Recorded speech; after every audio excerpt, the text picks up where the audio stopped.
ہاں، تو نبی صلی اللہ علیہ وسلم کا جو جسد اطہر تھا، وہ بہت لوگ کہتے ہیں نا صحابہ نے دفنایا یا نہیں، بھائی اس میں دو حکمتیں تھیں. ایک تو خلافت کی اہمیت کہ مسلمان امیر کے بغیر نہیں ہو سکتا، گورنمنٹ کے بغیر نہیں ہو سکتے. بھائی آپ پولیس کو جتنا مرضی برا کہو، لیکن اگر آپ یہ پولیس کا شعبہ ختم کر دو نا، تو ہر گلی محلے میں لاشیں کے انبار ملیں گے آپ کو.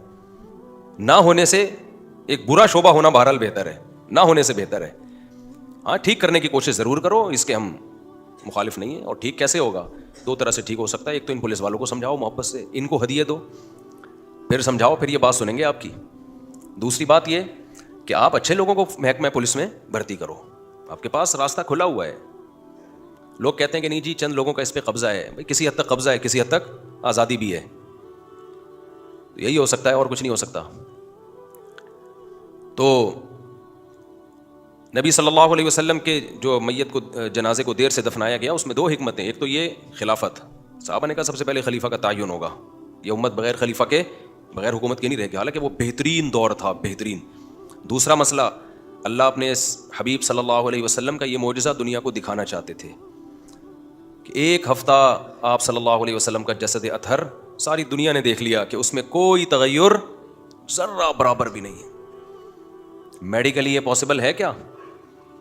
جیسے ہی انسان کی موت واقع ہوتی ہے، فوراً سے پہلے اس کی باڈی میں، آپ کو پتہ ہے ڈاکٹر کیا کہتے ہیں کہ ہماری باڈی پہ باہر کے جراثیم ہر وقت حملہ کر رہے ہوتے ہیں. یہ مرغے کو ذرا خاموش کراؤ بھائی کوئی جا کے، یہ نیا نیا مرغہ آیا ابھی، اس کو تمیز نہیں ہے کہ جمعے کے دن تقریر کے دوران کیسے بیٹھنا ہے، تمیز سکھانی پڑے گی. تو مجھے یہ تو مرغی لگ رہی ہے، مرغا نہیں ہے. خیر، تو جب بھی کوئی شخص مرتا ہے نا، دیکھیں گوشت آپ تھوڑی دیر کے لیے رکھ دیں، کتنی جلدی وہ خراب ہونا شروع ہوتا ہے نا، کتنی جلدی. فریج کے باہر آپ نے سالن رکھ دیا، شام کو ذائقہ چینج. اور کچا گوشت تو اور جلدی خراب ہوتا ہے. یہ بھی ایک اللہ تعالیٰ کی قدرت ہے. ہماری باڈی تو گوشت کی بنی ہوئی ہے، یہ کیوں خراب نہیں ہو رہی؟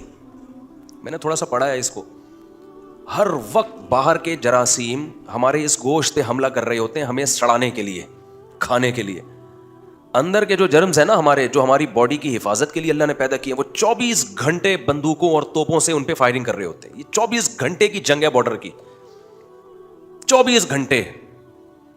جو وہ جرمز جو ہماری باڈی کی حفاظت کے لیے اللہ نے بنایا، وہ 24 گھنٹے لڑ رہے ہیں کن جراثیم سے؟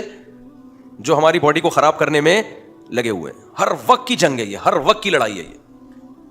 وہ ادھر اٹیک کر رہے ہیں، یہ ان پہ اٹیک کر رہے ہیں. کچھ ان کے مرتے ہیں، کچھ ان کے مرتے ہیں، لیکن یہ انڈے بچے پیدا کر چکے ہوتے ہیں مرنے سے پہلے. پھر یہ فائٹ کر کے یہ اسٹرانگ ہو جاتے ہیں. جس ملک کی فوج نے زیادہ جنگیں لڑی ہوں تو وہ زیادہ اسٹرانگ ہو جاتی ہے نا. تو یہ بھی ایسے ہی، یہ اگر جنگ نہیں لڑیں گے تو یہ ویسے ہی مر جائیں گے بیچارے.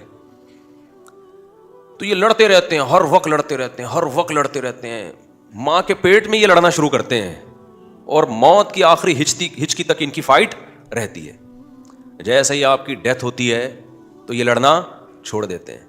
باہر کے جو فوجی ہیں نا، جو دشمن جراثیم ہیں، وہ توپوں اور گنوں کے ساتھ آپ کی باڈی میں داخل، اور فوراً آپ کے چہرے کی رونق ختم.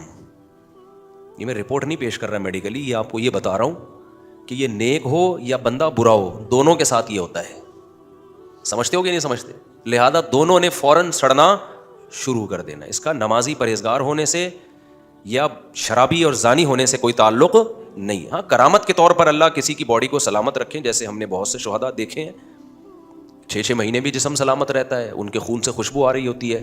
تو یہ اللہ کی طرف سے. اب جو کام اللہ کا ہے وہ تو اللہ کرے گا نا، ہمیں تو ظاہری کے مکلف ہے نا. ہم پیغمبر کے بارے میں صحابہ اور تابعین سب کا اجماعی عقیدہ تھا کہ پیغمبر کے جسم خراب نہیں ہوتا، کیونکہ ان کو جو حیات ملتی ہے برزخی حیات، وہ عام مومنین جیسی نہیں، بہت پاورفل حیات ہوتی ہے. وہ ان کی باڈی کبھی خراب نہیں ہوتی، کسی پیغمبر کا جسم کبھی خراب نہیں ہوتا.